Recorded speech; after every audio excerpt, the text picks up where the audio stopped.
Министерството за локална самоуправа како надлежна институција на центрите за развој ќе им помага полесно да ги остваруваат, односно да ги имплементираат своите активности на терен. Станува збор за проект кој треба да понуди иновативни решенија за подобрена испорака на локалните услуги.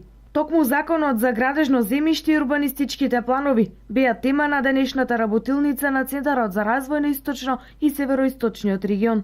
Денес работилницата се однесува на Законот за градежно земјиште, кој што е во надлежност на Министерството за транспорт и врска, кој во соработка со нашето министерство, на сите структури, односно чинители на двата плански региони, че им ги објасни сите измени и че им го направи законот подостапен во делот на имплементација на центрите на самиот терен. Денешната работилница е од особено значење за единиците на локалната самоуправа при постапување согласно одредбите во Законот за градежно земјиште и урбанистичко просторно планирање.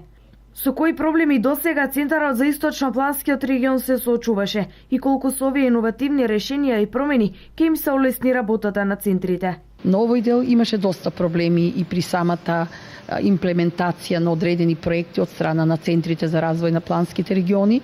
За повеќе од активностите се луташе и се надеваме дека во иднина и ние центрите како оперативни тела ќе немаме веќе проблеми во имплементацијата на одредени проекти.